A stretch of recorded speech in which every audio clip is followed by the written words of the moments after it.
entertainment, current events, and Hollywood. Don't miss Creator to Creators, hosted by the filmmaker Meosha Bean, known for the Shudder hit documentary Horror Noir and the acclaimed film Anatomy of an Anti-Hero, Redemption. This show features interviews with filmmakers and creatives from around the globe. Join the fun with guest celebrities and gain valuable insights. Subscribe now and follow Creator to Creators. Hi guys, welcome to another episode of Creators to Creators today. Today we have a special guest. Hi, I'm Benn Wiebe. Thank you so much for having me. Of course, thank you for coming. I'm so excited. I mean, we've been talking outside of this a lot, and it's so interesting when you kind of meet someone and you're like, wow, like where have you been? Like this is so crazy. Like it just clicks, right? And it makes sense that Yes. we're here, and I'm glad that you're gracing us with your presence today. So thank you. I'm glad you're gracing us with your presence. I've been so looking forward to having this conversation. Yeah. Oh, I love it. I love it. Well, I love going, honestly, I love going back to the beginning. I always say the beginning kind of obviously, charts our trajectory, the things that we pick up, our habits along the way, like our little things that we use as we're kids kind of follow us into our adulthood. Tell me a Yeah. little bit briefly, if you can, about your childhood. What was that like? What was growing up like for you? And how did you kind of find your way doing the things that you're doing now? I grew up in Oregon, around Portland, I and most love of my family still lives around there. But I was always someone who felt like I didn't get attached to things or places very much. Like I didn't feel like I missed those things. And my mom was someone who there's not a lot of creative professionals in my family. A lot of them went into teaching and medicine and things like that. But my mom had actually wanted to be an actor. She never professionally did it, but has some real talent as a singer and performer and stuff. So she really did like put that appreciation of storytelling and creativity into me. And she was always like, yeah, I could see you in LA or some place like that. And that always seemed strange to me because I didn't know and didn't have family members that had just, moved away. Everyone was fairly close. My childhood was it was tough. I was bullied a lot. I have an older brother who wasn't particularly nice to me growing up. And he's had his own issues in adulthood, so we're not very close. We actually just got closer for the first time in a long time, which feels really good. But yeah, but it makes it tough when you are a sensitive and soft-spoken child. And it can be easy to feel like people will answer for you when you're soft spoken, right? Yeah. And the more people do that, the more you start shutting up and just keep letting people kind of run over you. Yes. And that's the biggest takeaway that has really kept with me in adulthood. It's very hard to get rid of that and shake that. It's so unfortunate. I totally relate to you, like when it comes to bullying. Like I was just telling my friend the other day that she's known me since I jokingly say baby bean, because when I was a child, I was such a I'm only 5'4", so when I was a kid, I was like really tiny thing. And so she was like, you were bullied? I was like, yeah. She's like, I thought you were always in trouble when you went to the principal's office. I was like, no, I was there to like get escorted to like class safely. Like that's why I was at the principal's office. Like it wasn't what you thought it was, but I kind of kept it hidden. But so it's really unfortunate that you feel that people have to speak up for you when you're soft-spoken. When it's like, no, I don't really that. I'm just a gentle soul. Right. Yeah. It's kind of that two-pronged thing too. You don't want people to feel like they have to speak for you, but at the same time, then there are people who speak for you because they don't. They get frustrated by sensitivity and soft-spokenness, right? Yes.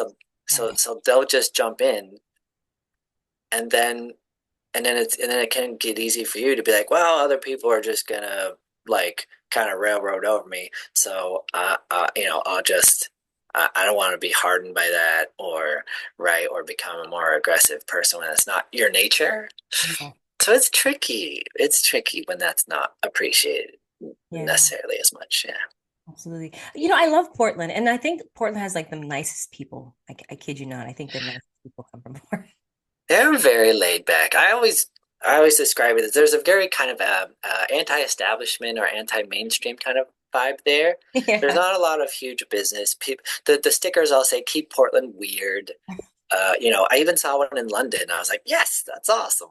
Um, but that vibe is has always been alive. Where there's kind of a bohemian quality too that's very active. Tie dye is a thing in some places. All that. I love it. I love that. I love Portland. When the last time I was there, I didn't want to leave. I was like, oh, it's so nice. The people are so nice here. It's like, Yeah. wow, I love it. Um, would you say, it was a loving family, like your parents were loving, that you felt very loved growing up? Yeah, my parents are great. Like they're still together. They've been Oh, together for wow, snap, maybe 40 years or so, like around that, right? Because I'm 40, and so yeah, like I'm 41, so yeah, they've been together at least 40 years. So, yeah, they really were my rock. Like I've neglected them, mhm. over time as adults, but they really are the two best drivers for me. It felt like everyone else, did a lot of damage to me in a lot of ways, but they never did. They weren't the ones that did it. They really taught me kindness and care and yeah. They're low key. They have a little farmhouse in Oregon, and they're Oh, they're very do it yourself people, and yeah. I love that. I love that you had that example. And that makes a lot of sense that you were wrapped in a lot of love growing up. And that you didn't lose that sense to like do you feel like you have to somehow or sometimes kind of, especially out in the real world, the industry that we're Yeah. like the industry that we're in, it's very, it's like you have to have like a tough exterior Yeah, or yeah, just pride. and that's hard when you really prize keeping kindness at your core and taking that teaching with you.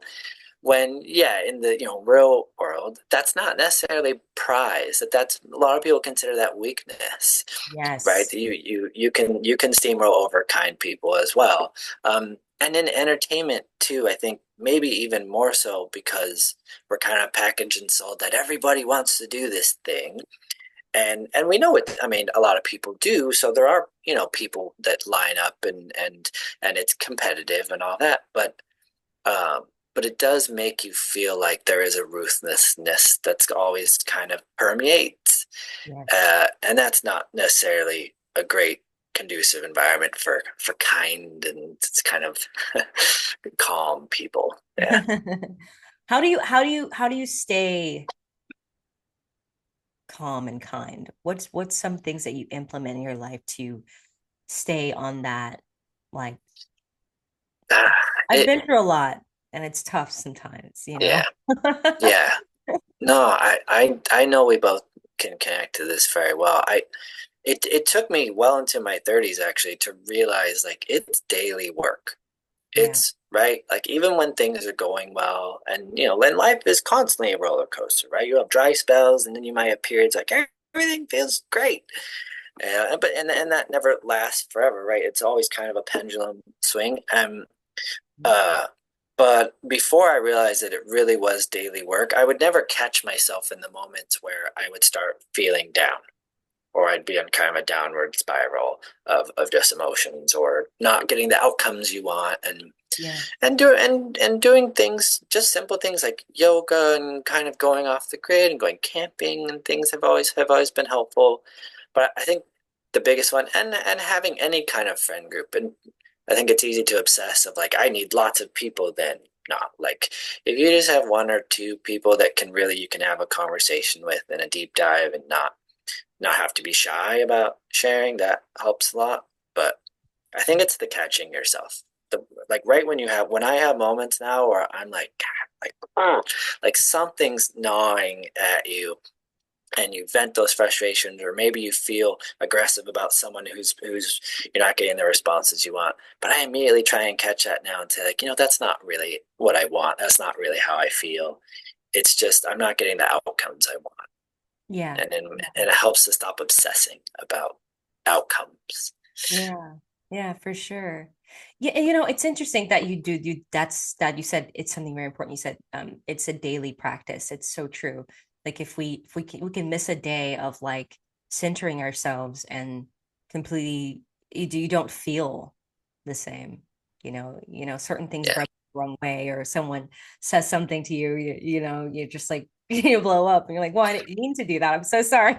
Like, Yeah, yeah, yeah, and that's something we all do too, right? Like we might kind of blow up at someone or something, and it might not even be that thing that really bothered us. It's just that we're not uh we're not giving ourselves outlets maybe, or it's just not a great period for things we're experiencing. absolutely. And it makes sense. So how did you know that? Tell me, like, did you like your direction of where you're going and where you are now? Did you always have a sense of like, okay, I know what my purpose or my direction is going to be Mhm. career wise or just in life? I did know early on. I wanted to help people tell stories. I I see. didn't feel obsessed with like I want to tell stories, the stories that I like my own, Hmm. stories, right? But I felt like I wanted that there's tons of great stories, and I always appreciated people who are good storytellers, and but I didn't know how to accomplish that. And since I didn't come from a family that was like into movies and music and as professionally, I had to kind of figure out where to find it, like where to educate myself. And it was when I went to New York for the first time, when I was 13. It was my first trip anywhere without parents, Love and it. it was for school, it was for drama. And there's a museum in Queens called the Museum of Moving Images, and it's a great museum. It's still there, and but they had a book. They had a book that listed like all the many many jobs in like movie making and stuff. And that was my first exposure to like, whoa, there's way more than like just actors and directors and Right. the things you hear about the most. There's like hundreds of jobs. Yeah. And it helped me focus and think about it seriously after that. I love Um, it. that that Was it like then the seed was planted of like, okay, yeah, this is that definitely was that was a big seed for sure, because that was for like theater, drama class. That what that trip was. So we got to like go see Broadway shows and go okay. backstage and get some like workshop time, and also learn about the history of New York, which includes a ton of creativity in its history. So that together with the museum bit, like, yeah, that seeded that initial spark of there's an option in life where you could really like do this and figure out how to do that. Yeah, yeah, and I never forgot it. Love that. That's beautiful. So, I think what I love about this show is that I love hearing about the journey of getting to where you are now. Like the the the certain things that kind of, okay, that move that, okay, this situation helped this situation, which put that, those little puzzle pieces. So Yeah. after that, time fast forwards, what's next? Like, how did you make more steps into the direction of, you know, I mean, I even when I went to uni, I had like between 13 years old and starting university, yeah. I had already kind of um, not given up, but was like, Oh, oh, I'll do the university thing, and I want to do psychology, which has a huge component to storytelling, right? Like really understanding people and what it is to be in their shoes, and but I wasn't focused on movie making, and I didn't know college wise how to really pursue that, like what kind of school to go to, and but then halfway through, I was at University of Oregon. I realized that I didn't want to do anything else. I really wanted to figure out how the movie making thing, could happen. And I knew I was kind of wasting my time, and so I switched to to Art Institute in Portland, which doesn't even exist anymore. But yeah, I did, and then I like interned on a movie like my third year in, and I told them like I'll do whatever. I just want to learn and work hard, and they put me to work. And you know how they say, the whole networking thing on film sets really is you become like you're all in the trenches, and so there is a unique bonding experience that happens even when you're brand new. Yeah. And I just let people know like I'm here to just work and be there for everyone, whatever I can do. And by the end of it, someone said, "Well, I'm jumping on another movie like a week later. You want to come?" I don't know if, how much money there is or what roles, whatever. But I said, "Well, I don't care what there is. I'll come." I love it. I Right. love it.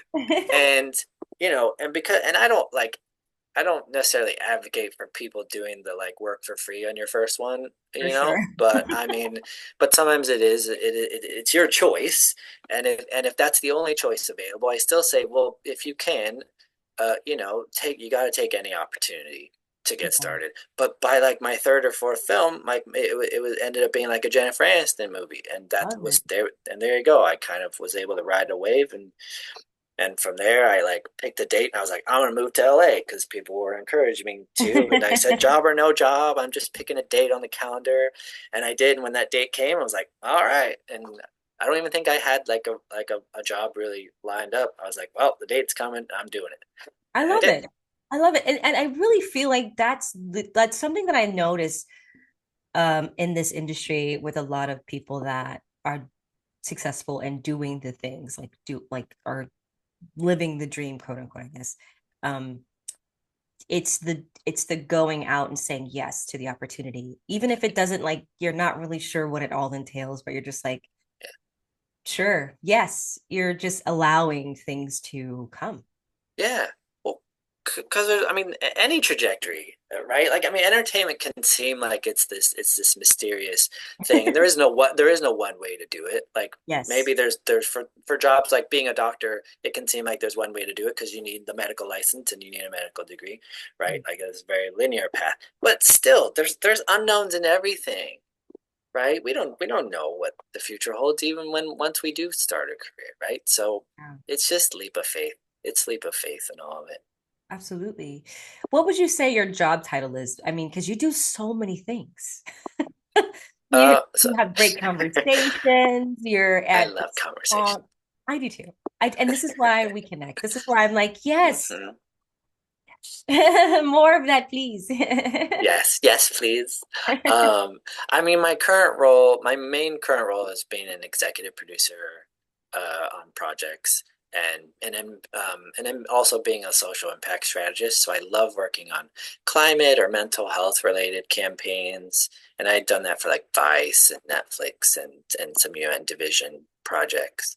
Um, that's really fun because then that's when it feels like that's what for me gives me the most purpose, Yes. and yeah, what I do. So, um, but yeah, I like over being an executive producer. I enjoy because I get to uh, help everyone else make sure they like have what they need to tell the story well. You know what I Mm. mean? Which Mhm. is always what I thought of as a kid, right? The whole I want to help people tell stories, and that feels like kind of the place I can best do that. I Yeah. love that. Have you have you ever thought about, like creating your own stories with just through life and I have, yeah. That's why I like documentaries, I right? Because if you don't consider yourself like a story writer mm, or personally a story creator, yeah. right? Then documentaries I think allows for not easier access, but there's more of a way where you can drive the story through outlines instead of a script, Yes. right? And Yes. having access to people and places is the main requirement. Like that's the main ask, of being able to make those work. So that's why I've really enjoyed uh, making documentaries like on grieving children Mm, or humanitarian rangers and things like that. Um, because then you get to really also have a direct experience of what it is to be in other people's shoes, Yeah, you know, absolutely. and see what they go through. Yeah. You're working on a few things right now, right? Like what's like Yeah. yeah. So, so I work for kind of two organizations called TVE, which is Environmental Films, that was founded by like the WWF and UNEP, and then Filmistan, and they're both kind of overseen by the philanthropist Serena Narula, who's an amazing woman. She lives here in London, so I work with her regularly, and yeah, we have a feature film in development, and then we're trying to help also push a couple of films that are really good ones called 500 Days in the Wild, which is a Canadian selection for like award season. And it's a really, really great narrative. This woman, Diane, trekked across all of Canada by herself, Wow. and then the other one's called Navi, which is the Kenyan Commission selection for like Oscars consideration and such. And that's a feature narrative about child marriage and really children's human rights. And so there's a really great ask within that one of how do we keep that issue at the forefront when there's still a lot of countries where that's legal. I mean, there's even cultural sex in the U.S., which still also allowed the practice, right, Wow. for child marriage. So anything that forces children, in any way to do stuff like child labor and right, that's, I mean, in any culture, our mission is always to protect children. So how do we do that? By not letting those things be legal anymore. So yeah, Absolutely. 100%. I think that's so good that you're working on this project and bringing this stuff even more to the forefront and hope I mean obviously it doesn't happen overnight, but it's one of those things like all you can do is just, you know, bring awareness and yeah, somehow hopefully that things can change um for the better because yeah, it's really sad. We definitely need to protect our kids. They're the future, sure. you know. Yeah. Yeah. Well, and that's where films can be such a great tool. I mean they can create awareness, but I think they can accomplish so much more than that. They can really influence social engagement and social movement. And if you can even reach that apex, which I think is when you can actually influence policy and advocacy, Mm. right? Like, and it's happened that, films have been able to make that kind of impact. So, yeah, it's not impossible.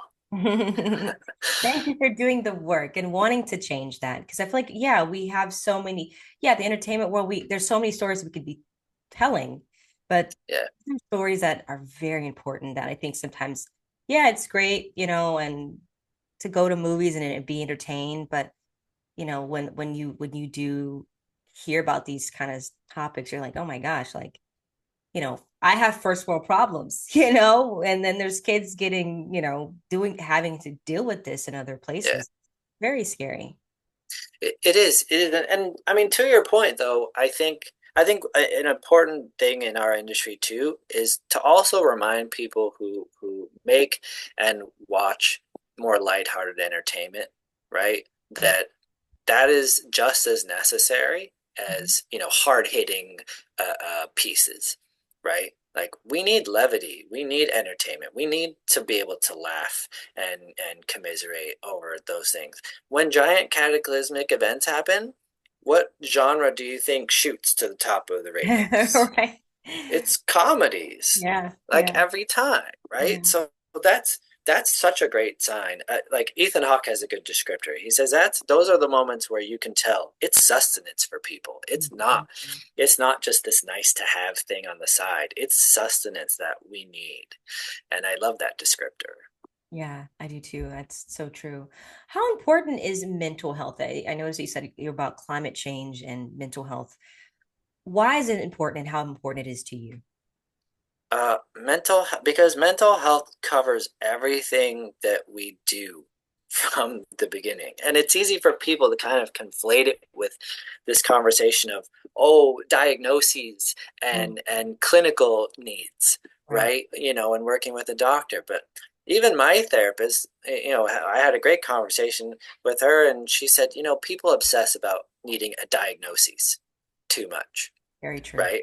And that doesn't, because we think that it will give us closure and better understanding, and that's not always what it accomplishes.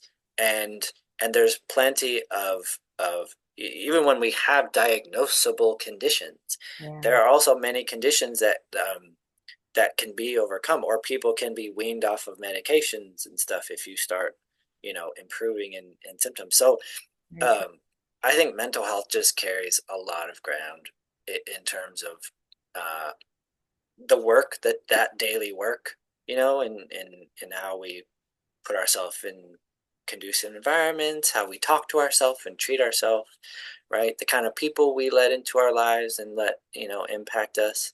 Yeah. There's just so many things, and it has connecting tissue to everything, to the climate crisis, to why we've built systems that extract and exploit people, and Mhm. and most of us are negatively affected by those systems, and Yeah. yet we're kind of content and complacent.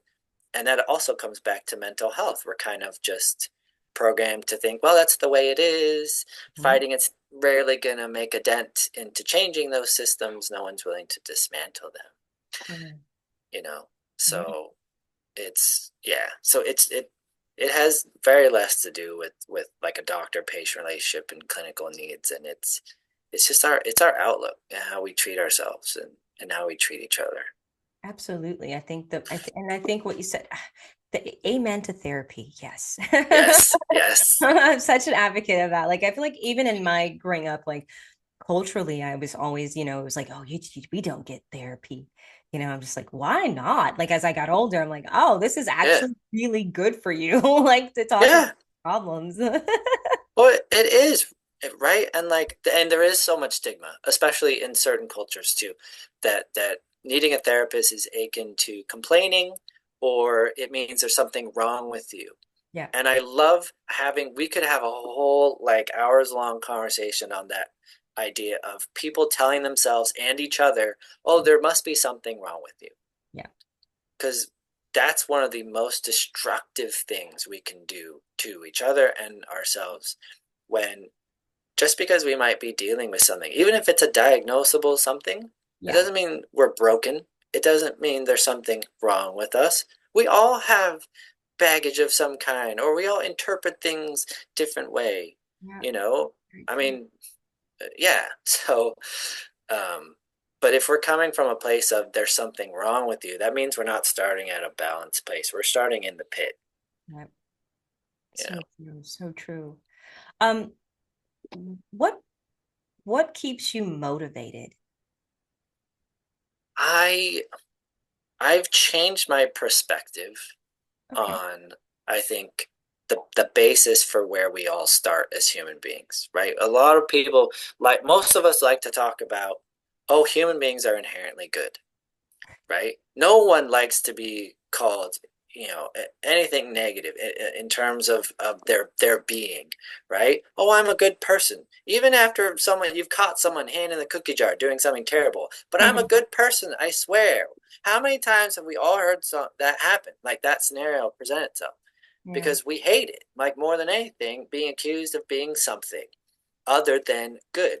And I don't particularly think as a species we are inherently good. I think it's not as that's a very black and white kind of thing, right? And why people like stories like Game of Thrones, for example, is the characters are all gray. There is no like single hero and single villain kind of thing, right? Everyone has gray, and we're all capable of good and bad, and so I think we're inherently survivalists, Mm, yeah. right?